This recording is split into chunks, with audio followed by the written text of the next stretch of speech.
Hey, it's Vic. Welcome back to my channel, and today I'm going to be showing you how I made this 3D box card. And all the products I'm using today are from the brand new La La Land Crafts April release. So to start with, I have an A4 piece of card, so I'm just going to trim this down to 10.5 inches, and then I'm just going to turn it on its side and then trim it down at 5 inches. Once I've trimmed my card down, I'm then going to turn it again, and I'm going to be scoring this at 5 inches and then at 5.5 inches. And this will give you your card base, because we're going to be using a die soon to turn this into a 3D card. So this is the die, it's the Shadow Box die, and this is a genius invention. I'm just going to go ahead and secure this down with some washi tape, and I'm running it through my die cutting machine, and you'll see that it scores the card for you. And it also has that die cut cross in the middle, which you need to make this card. So I'm just going over this with my scoring tool, just because the card I've used is super thick. So when I go to fold this, it'll be easier to fold. So once all that's done, I'm just going to show you how you put this card together. So I'm just going over this and creasing it with my bone folder, and I'm creasing it on both edges, and then I'm turning the card forwards, and then I will turn it back on itself. So this will make sense in a second. So now I'm just moving them triangle pieces, and here you can see that is how the card should look. So I've gone ahead and I've got a white piece of card, and I've just trimmed this down so that it fits nice and snugly into the middle of the card. And then I'm using the larger square die here, and this will fit lovely on the back of the card. And you can also decorate this piece. I think it'd look super cool when somebody opened this card and it's all decorated inside. I didn't do it on the video today because I didn't want the video to be too long. So now I've got the Awakening paper pack. This is brand new from the April release, and I'm trimming it down to the same size as that white card, and I've changed my mind. I was going to use the white card, but I thought the pattern paper would look super pretty. So once that's done, I'm then going to go ahead and just use some PVA glue and pop this into the centre of the card.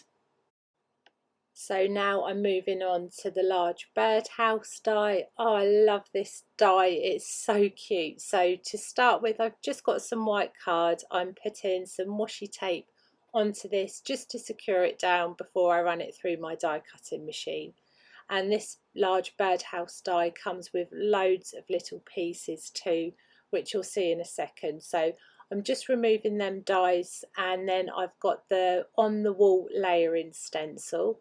So I'm just going to go ahead and do some ink blending on the little birdhouse, and I'm going to be using my Time for Tea Designs blender brush, and I've got some distress ink, so I'm just going to gently apply some ink over this stencil.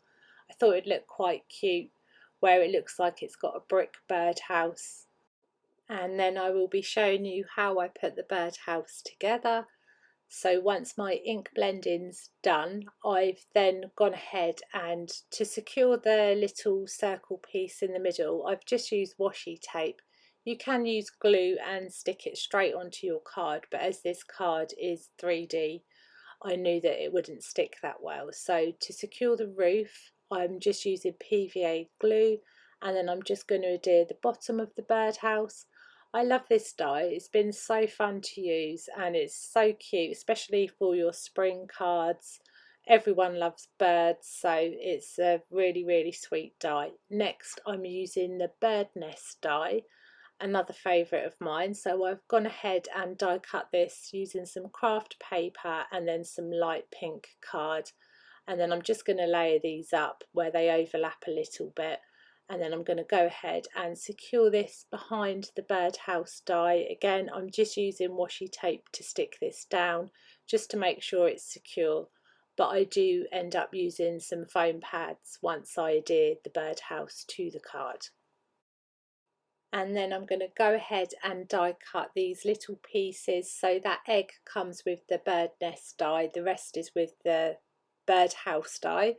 So I've just gone ahead and die cut 2 little eggs, and I'm just adhering them into the Birdhouse die. And now I'm just adding my birds. This is from the Tweet Tweet clear stamp set, and I will show you in a minute how I did colour those birds. So what I'm doing now, I'm just adhering all them little die cut pieces that I die cut earlier to the birdhouse and to the card. And the Birdhouse die, as it comes with like the little flowers and leaves, they're great to use all year round. So now I'm just layering up this birdhouse. I think I added, it must have been about 5 layers of foam pads to the back of the birdhouse card. So here's that Tweet Tweet clear stamp set. So I'm just going to go ahead and stamp Home Tweet Home on my card, and I'm just using black ink for this. And now I've just trimmed that down, and I'm just using some PVA glue to adhere that onto the little birdhouse. I love the little bird that's peeking out, it's so sweet. So as I was putting this card together, I did like it, but I felt like it was missing something. So I did go ahead and stamp another little bird, because why not? They're so cute. So everything that I'm adding on top of the card, I've adhered down with PVA glue because I don't want to add even more dimension to this card. So here is the Ink on 3 Fadeout ink. This is a very light ink that when you colour, it basically fades away. It does what it says on the tin. But if you don't have this ink pad, you can do this by using, there is a Memento ink, and it's called Toffee Crunch, and it's a very, very light brown ink, and it does exactly the same thing. Or you can just use a light brown ink, or even if you have a dark brown ink, you could stamp that a couple of times, and then on the third go it should give you a really light impression. So you don't have to use this ink, but it is very, very good. So I'm just going to go ahead and colour in this little bird, and he's coloured in the same as the other birds. If you are interested in what Copics I've used, they are listed on the screen. So I've just added some white pen to his cheeks to highlight them, and then I thought I was finished, but I still felt like something was missing, so I've gone ahead and used the grass border die, and I'm just going over this with a Copic marker just to make it look like there's some more grass on there. And I will adhere this down to the bottom of the card, and the Copic marker I used is YG95, so I've just lightly gone over that with that marker just to add a little bit more of a definition to the die cut grass. So now that's done, I'm just going to go ahead and add some PVA glue to the bottom of this, and I'm just lifting up the little bird's feet. Luckily they weren't glued down completely, and that is the card finished. And I loved how this turned out. It was super fun to make, and I think it would look so pretty with the inside decorated too.